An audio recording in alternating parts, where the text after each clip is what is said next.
दोस्तों नमस्कार, आदाब, सत श्री अकाल। उर्मिलेश संवाद के इस खास एपिसोड में आपका स्वागत है। कुछ महीने पहले की बात है, मैं तेलंगाना की राजधानी हैदराबाद गया हुआ था एक कॉन्फ्रेंस में, एक सेमिनार में। और मैं अपने दोस्तों से, जिसमें कि एकेडमिशियन प्रोफेसर्स थे, जर्नलिस्ट थे, कुछ पॉलिटिशियंस से भी मिला था, कुछ बिजनेस के भी लोग थे, तरह तरह के लोगों से मैं मिला। और वे सभी लोग मेरे सवालों के जवाब में कह रहे थे कि इस बार फिर टीआरएस की सरकार रिपीट करेगी। तब उसका नाम टीआरएस था, अब उसका नाम बीआरएस है।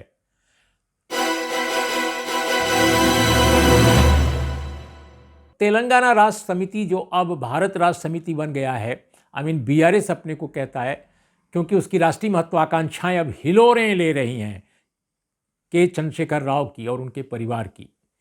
तो कोई ये मानने को तैयार नहीं था कि किसी भी तरह का कोई चैलेंज इस बार के विधानसभा चुनाव में तेलंगाना के चीफ मिनिस्टर साहब को है। लेकिन आज जब मैं बात कर रहा हूं, अभी मैं तेलंगाना गया नहीं, कोई ये मानने को अब तैयार नहीं है कि के चंद्रशेखर राव की सरकार टिकी ही रहेगी। कोई ये नहीं कहता। आश्वस्त होकर, निश्चिंत होकर कोई नहीं कह पा रहा है दृढ़ता के साथ कि चंद्रशेखर राव की सरकार बनी ही रहेगी। लोगों का कहना है कोई नहीं जानता क्या होगा। कांग्रेस की भी बन सकती है, टीआरएस बचा भी सकती है। अच्छा, टीआरएस बचा सकती है, बहुत ही मध्यम आवाज में बोलते हैं। कांग्रेस हरा सकती है, ये बड़ी शिद्दत के साथ लोग कह रहे हैं। और ऐसे लोग कह रहे हैं जो कांग्रेस प्रेमी नहीं है, कांग्रेस के समर्थक नहीं है, बिल्कुल इंडिपेंडेंट किस्म के लोग हैं, ऐसे भी कई लोग कह रहे हैं। जैसे मैंने उस्मानिया यूनिवर्सिटी के जो प्रोफेसर्स कुछ हैं, रिटायर्ड प्रोफेसर्स, उनसे भी बात की। मैंने कुछ और टीचर्स से भी बात की, ऐसे लोगों से भी बात की जो किसी भी सियासत के पक्षधर नहीं हैं, माइनॉरिटी कम्युनिटी से लेकर के और मेजॉरिटी कम्युनिटी, सब तरह के लोगों से बात की। तो आज की तारीख में तेलंगाना का चुनाव कांग्रेस बनाम के चंद्रशेखर राव में कन्वर्ट हो गया है। और ऐसी कांग्रेस पार्टी मुकाबले में है तेलंगाना की कांग्रेस पार्टी, जो पिछले चुनाव में जिसको कितनी सीट मिली थी बताऊं? 8 सीट। 119 सीटों वाली तेलंगाना असेंबली में बीआरएस को 96 एमएलए हैं, कांग्रेस के 8 एमएलए हैं, केवल 08। एआईएमआईएम जो ओवैसी साहब की पार्टी है, उसको 07 मेंबर हैं, यानी 7 सदस्य हैं। बीजेपी को 6 हैं। तो 8 सदस्यों वाली कांग्रेस पार्टी क्या इस बार 96 सदस्यों वाली बीआरएस पार्टी को शिकस्त दे देगी? यह चमत्कार है, यह मिरेकिल है।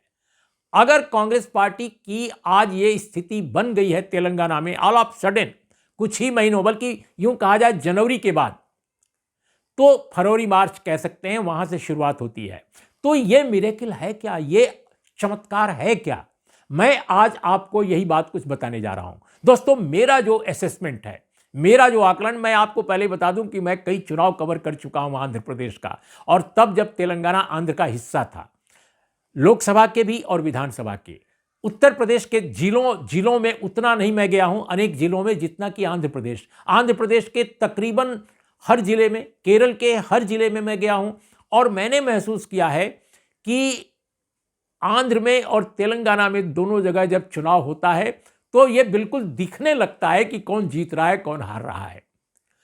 इस बार तेलंगाना में गया नहीं, लेकिन मुझे जो एहसास हो रहा है लोगों से बातचीत करने के बाद, कि यह लड़ाई बिल्कुल कांटे की है और अभी की स्थिति में कांग्रेस थोड़ी बढ़त लिए हुए है। तो यह मिरेकिल कैसे हुआ कि 8 मेंबर वाली पार्टी 96 मेंबर वाली पार्टी को शिकस्त देने की स्थिति में आ गई है? मेरा जो आकलन है, इसके 3 कारण हैं। कौन कौन 3 कारण है? पहला कारण है दोस्तों, बल्कि इसको 4 कह लीजिए, 4 कारण कह लीजिए। पहला तो कारण मुझे जो लगता है कि के चंद्रशेखर राव की सरकार से नाराज लोगों में एकता। उनकी सरकार से इतने लोग नाराज हैं हालांकि उनका जनाधार है, ऐसा नहीं है कि जनाधार नहीं है। उन्होंने जितनी वेलफेयर स्कीम्स चलाई हैं, गरीब लोगों को जितना उन्होंने पैसा दिया है, बांटा है स्कीम के तहत, डायरेक्ट बेनिफिट स्कीम, बहुत कम सरकारों ने आंध्र में और तेलंगाना में ऐसा किया होगा। तो ऐसा नहीं है कि उनका बेस बिल्कुल खत्म हो गया है, लेकिन जो उनकी सरकार से नाराज लोग हैं, नाराज तबके हैं, वर्ग हैं, वर्ण हैं, जातियां हैं, वो सब क्लब कर गई हैं। अब उसमें अलग अलग, मैं तो ये नहीं मानता कि भारत में कोई भी जाति एक पार्टी की तरफ जाती है। जातियों का कोई बड़ा हिस्सा जा सकता है। तो वैसे ही आंध्र में, तेलंगाना में कई ऐसी बिरादरियां हैं, कई ऐसे समुदाय हैं जिनका बड़ा हिस्सा केसीआर से नाराज है, यानी बीआरएस को हटाना चाहता है। ऐसे सारे के सारे लोग कांग्रेस की झोली में चले गए हैं, वो बीजेपी में नहीं गए, जबकि बीजेपी का दावा यह था कि वो इस बार टीआरएस को हटाकर, बीआरएस को हटाकर सरकार बनाएगी। अभी 5-6 महीने पहले तक नरेंद्र मोदी जी, अमित शाह जी जब भी जाते थे हैदराबाद तो यही कहते थे कि सरकार उनकी आ रही है। अभी भी कह रहे हैं, चुनाव में तो कहेंगे ही, लेकिन सच यह है कि भारतीय जनता पार्टी तेलंगाना के चुनाव में तीसरे नंबर पर इस समय चल रही है और तीसरे नंबर से आगे बढ़ने के चांसेस बिल्कुल नहीं है।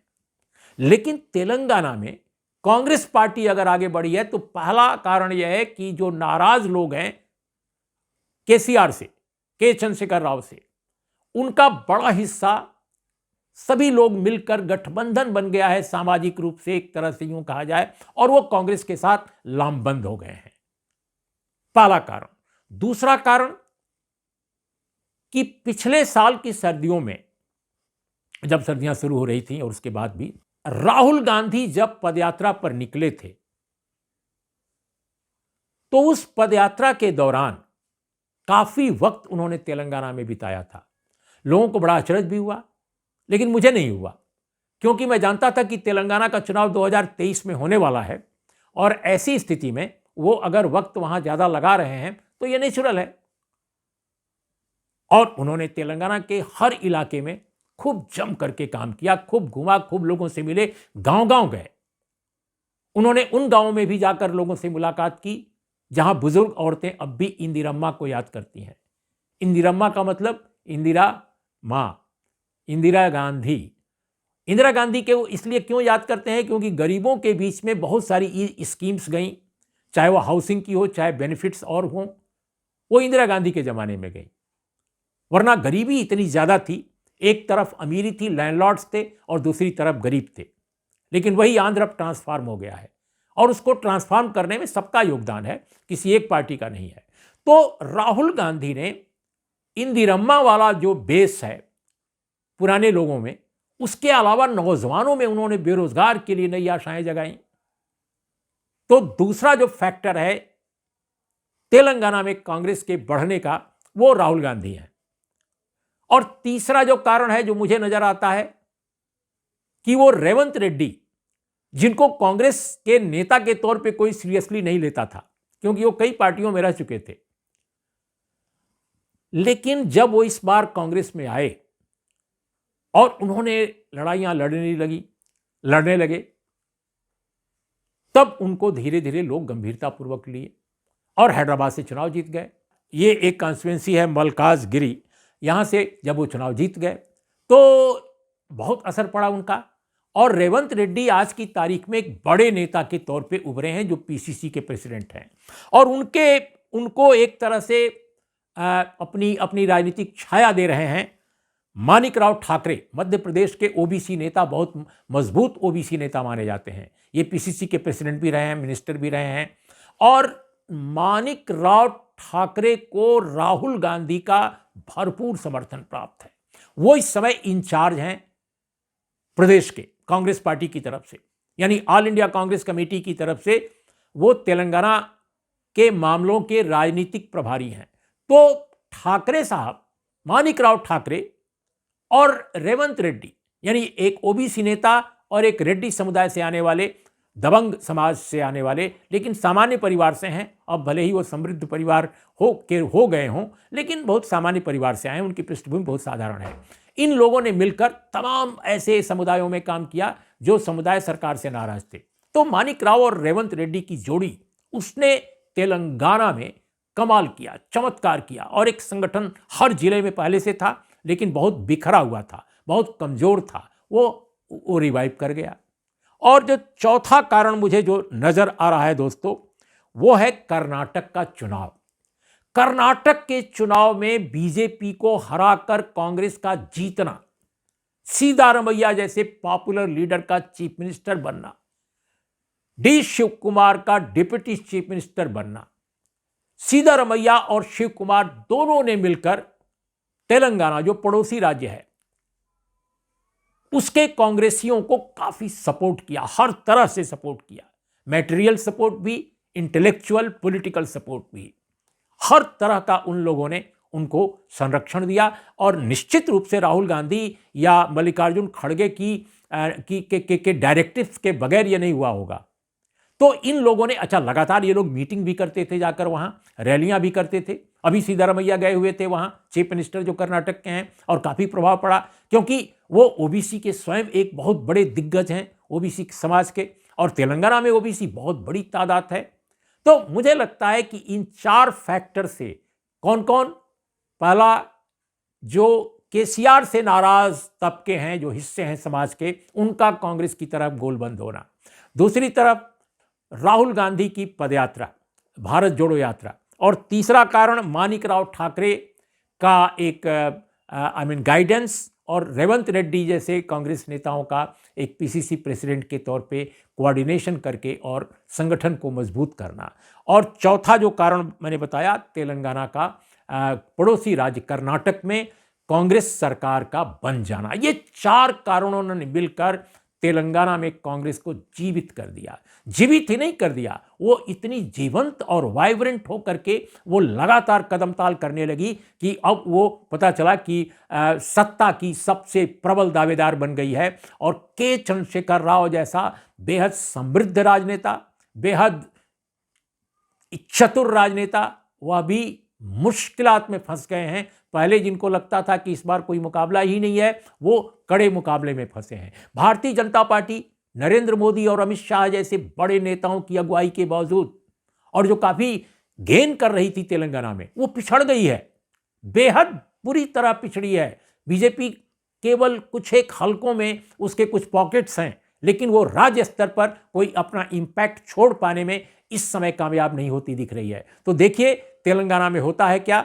नमस्कार, आदाब, सत श्री अकाल। और बिल्कुल आखिर में दोस्तों, हमारा चैनल उर्मिलेश संवाद बिल्कुल नया चैनल है, एक यूट्यूब पर एक ऐसा चैनल जो खबरों को और तमाम जो सोशियो पॉलिटिकल डेवलपमेंट्स हैं उनको कंटेंट पर कोई कंप्रोमाइज किए बगैर स्पष्टता के साथ, दृढ़ता के साथ, साहस के साथ और ईमानदारी के साथ पेश करता है। आप हमारे चैनल को जरूर देखिए, अपने दोस्तों से कहें कि वो भी देखें, शेयर करें, सब्सक्राइब करें।